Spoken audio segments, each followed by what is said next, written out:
My Lords, my first submission, Your Ladyship, my first submission is on maintainability of these petitions. The Speaker. My Lord. The red light is not on. It is, but it's just, I've just pulled it closer. In paragraph number 6, page 3 of volume 1 of my submissions. Page 3, paragraph number 6. Page 3, paragraph 6, volume 1. My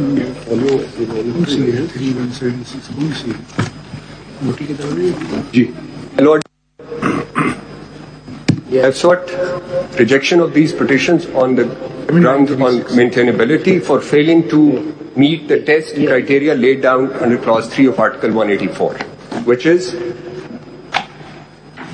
the matter must be of public importance, first. Second, it must relate to enforcement of fundamental rights. My Lord, my first submission on whether these petitions raise or they raise any issue or question of public importance.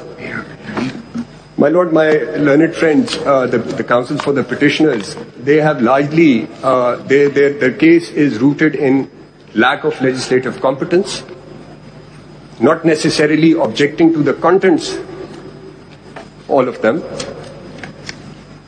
but it's essentially rooted in lack of legislative competence of government in terms of Article 191.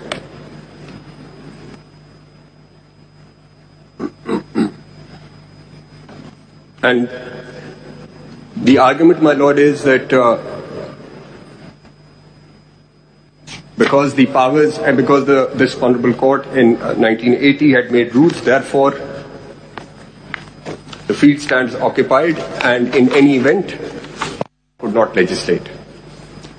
My Lord, firstly, insofar as public importance is concerned, my Lord would have now gone through the law and my Lord would see that this law in fact deals with the concentration of powers, barring one provision, but concentration of powers in one office. What this law endeavors to do is, it democratizes this institution, brings more transparency, and structures the discretion, which is something, this structuring of discretion is something which has found favor with this court.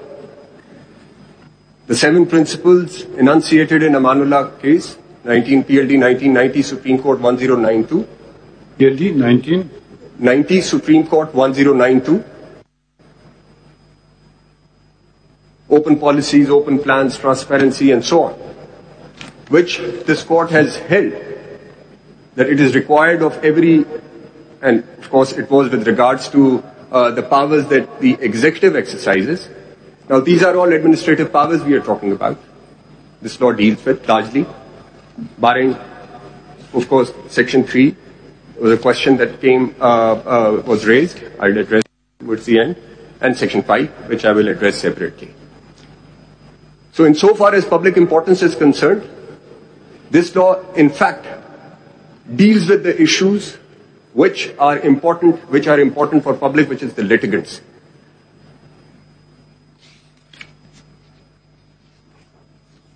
Secondly, insofar as independence of judiciary is concerned,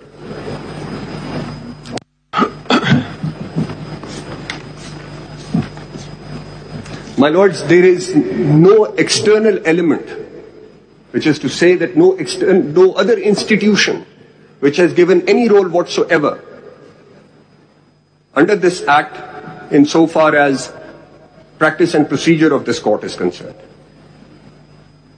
It is all confined within this court.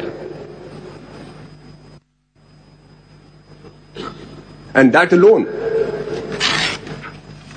suffices insofar as the lack of any basis to challenge this Act on the basis of violation of any fundamental right, because Article 9, yes, Article 9 as expounded by this court, access to justice and, of course, independence of judiciary is something which is, which every citizen of this country is entitled to. To my respectful submission, insofar as maintainability is concerned, these petitions fail on both counts.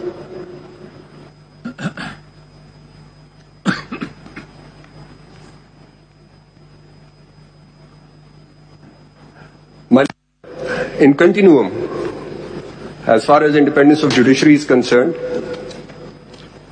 and I take your lordships to page 6 of this paper book.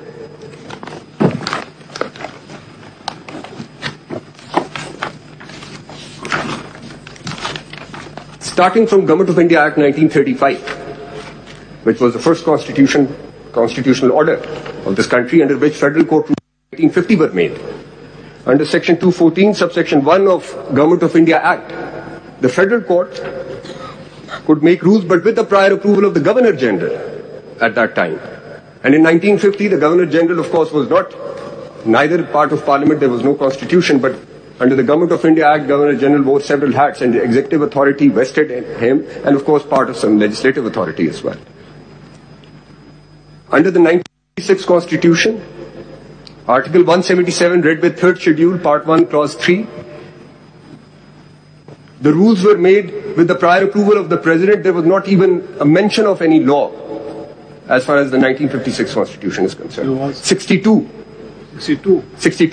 Under 1962 Constitution, Section 60, Article 65 said, subject to this Constitution and the law and with the prior approval of the President. In 56 Constitution, rule-making power was contained in third schedule. Yes. Had to be read with article, I forget. 177. That said subject to law and then... No, that said subject to law. It said subject to Act of Parliament. Act of Parliament, but I'll address that, which my Lord has just pointed out. I will address, my Lord, that question. My Lord, as far as... Just bear with me. आपने लिखा भी हुआ है यहाँ पे article Sir, एक second. I'll just Article 177. I'll read it out just for clarity. Until other provisions are made by an Act of Parliament, third schedule would apply. And as far as 1956 Constitution is concerned, nothing happened under that Constitution, but the Constitution provision was until an Act of Parliament is made with the prior approval of the President. Rules were made. Rules were made under the 56 Constitution. 56 Constitution and Act of Parliament was not made. 56 rules came with the prior approval of the President. Is there any so as far as is there any difference between Act of Parliament and law? I'll address that question, my Lord. This is a question that I've noted. I'll address it. Under the 1962 Constitution, Article 65, subject to the Constitution and the laws, Supreme Court could make with the prior approval of the President. And same position, and it was same position under the interim Constitution of 1972, which is Article 193. I'm sorry, my apologies to interrupt, but the question here is surely when Governor General is referred to and the President is referred to, that's the executive branch. The 73 Constitution had the models from going back to 1935 up to 1972. It eschewed the controlling power of the executive branch. So surely the argument there is that the framers of the Constitution expressly were trying to strengthen the independence of the judiciary and at least, if I may use the term, eliminating one particular branch from the equation. So the argument perhaps is reverse of what you are saying. No, I'm coming to that. I'm coming to that. No, I have it in mind. I have it in mind. And when I went through this, I noticed that the executive branch was removed, but not the legislative branch. So this is the effect of 1973. This is what has happened in Article 199. The executive action. It's a pointer in that of the direction in which constitutional law is traveling.